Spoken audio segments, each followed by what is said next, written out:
All right, howdy party people. So we are going to do the same thing as last class, last notes, except for cosine. All right, so our goal is to be to graph it, and I'm going to show you a couple methods for transforming it.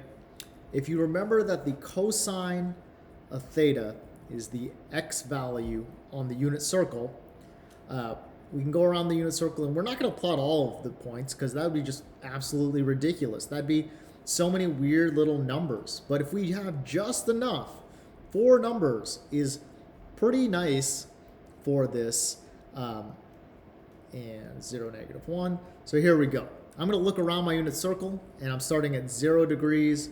I got 90 or pi over 2. I got my pi. Sorry, let's pull that pi over 2. A little kind of a sketch of my unit circle.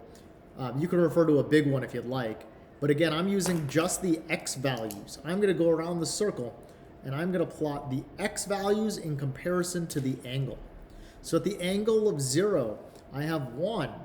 At 1 or pi over 2, I got 0. Then I got -1, and then I got 0 again. And then as I get to 2 pi, which is 1 full rotation, I'm back at 1. So I'm going to go ahead and I'm going to plot all of these points. Now, it kind of looks like it's making a V here. But if you remember what we did in sine, there's kind of a curve to it because the curve that we have in here is not linear. It's not a diamond. It's curved. And you know what? I'm going to go ahead and plot a bonus point right here because I know it's going to start repeating itself. So I'm going to plot this and this just so I can get a little more a curve. Just helps for the visual. So this is my graph of cosine of x. All right, and it continues on this side, or cosine of theta, or however you want to think about it. I'll get into like the little nitpicky things here and there. I might describe things a little bit differently than Miss Brinley, but honestly, the notes for this class is basically the same as last class, except for these values are slightly different. They're shifted over just a hair, okay? So just as a reminder, the idea of an amplitude is from the midline to the top. That is considered our amplitude. And a period is one rotation where it starts to repeat itself. So this would be the period, which we call it 2 pi in this case. All right. So let's look at the parent table and the parent graph. That's what we're going to base everything off of. What I want to point out really quickly that I think will help is that you might think of this into quarters, okay? I mean, we have 1 quarter here, another quarter here, another one here. And you think that it goes from the high to the mid to the low to the mid to the high. And kind of just keep that in mind because I'm going to show you an alternate method in a second. So, transformations. We have, this is our amplitude. And so as A changes, that graph will get bigger, smaller.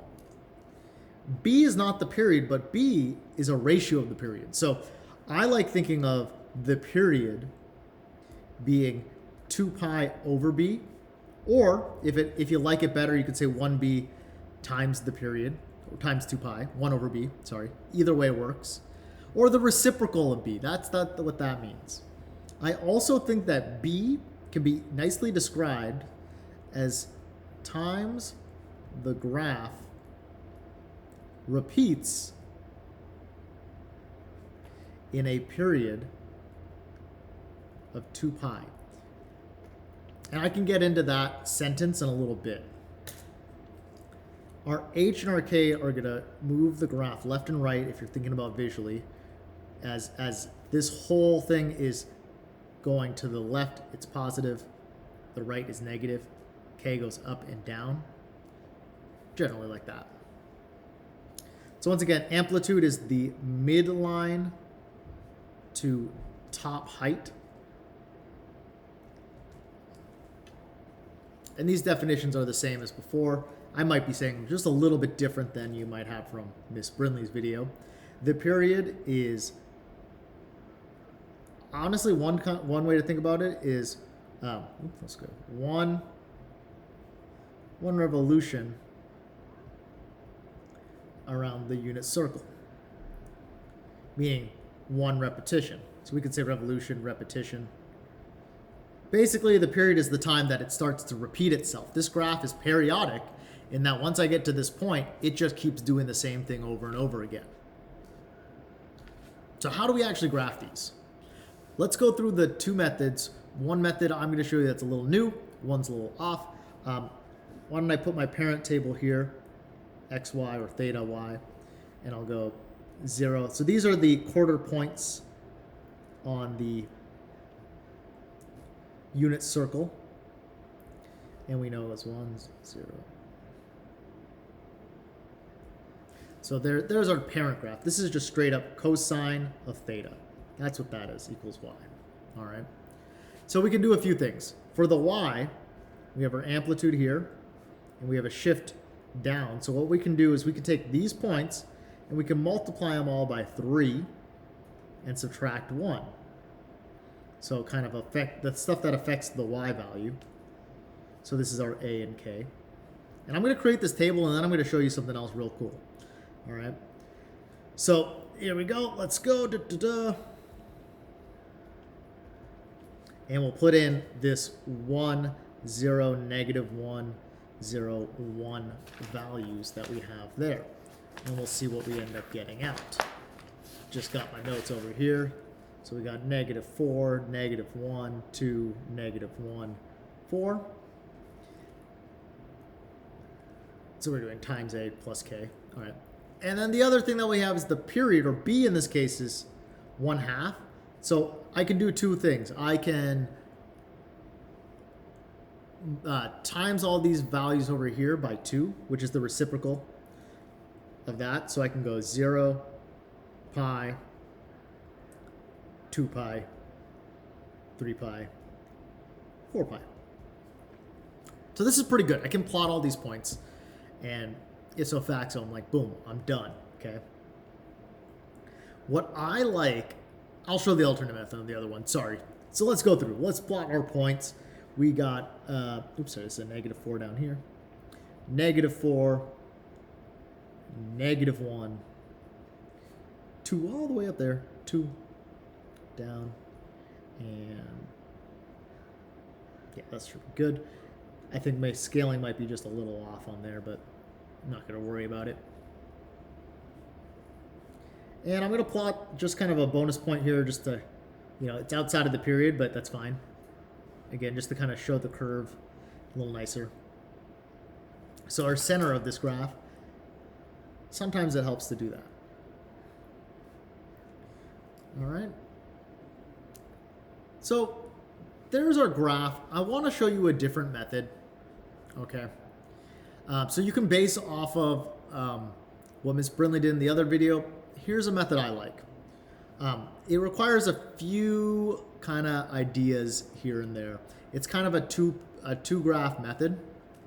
But what I like to do is I like to say, all right, here we go. We got B. This is our B. And I told you that the period is 2 pi over B. So 2 pi over 2. So that means the new period is pi. Now, what's cool about that is that I can set that up here. Now, there is going to be a shift here, and I'll worry about that in a bit. So I'm actually going to go ahead. I'll show you. I'm going to do 4 cosine of 2 theta. So the new period's pi. I want you to relate back to that idea where I said this graph is split up into fourths. And when I say the fourths, you might think of it as like the fourths of the circle, right? So the circle goes all the way around in an interval of pi. And in halfway of pi, we cut pi in half. And we can call this 0 right here. So this is the halfway point. If I cut that in half again, I just need to double the denominator. All right, so I have 0, pi halves, or pi fourths, sorry, pi halves, and here. So each of these are increasing by a pi quarter. So 1 quarter more would be 3 pi over 4. It's that simple. You might have remembered before the values that we had were 1, 0, negative 1, 0, 1. And then from there, we're going to go ahead and multiply all that by 4. So we're going to go 4, 0, -4, 0, 4. So these are our points, which I'm going to plot lightly real quick. So let's say, well, it's got 0, 4, pi fourth. This was already scaled for us. That's super nice. Thanks, Miss Brimley. You're the best. And we'll go all the way through like that. So we have our points here. We can even do a little dot line. So this is not quite the graph that we wanted, but what's really nice is now we can apply this transformation. We're going to move all the points over pi over 4. If there was any vertical transformation, we could do that too. I find that that cuts down the math just a little bit. So let's go ahead and we're going to move this point over pi over 4, this one over pi over 4, this one pi over 4, this one over pi over 4, and so on. And we can just go ahead and sketch our graph. It's going to come back down. It's going to come back down. And boom. Kind of an alternate method there for graphing the cosine. So applying the shift by moving everything over to the left, pi over 4 once we've completed our graph. We have couple more things here. All right, it says write a function. Oh, here we go. Write a function transformed by cosine of theta. That's reflected.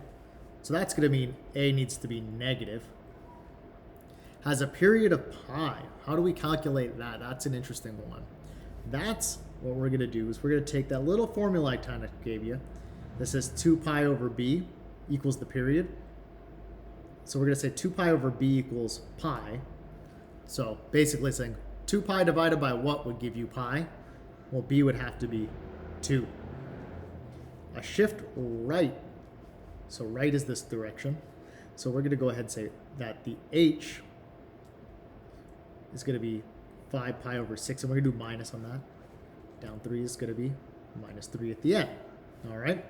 So why don't I now we have all our info. Let's go y equals a cosine of b theta minus h plus k.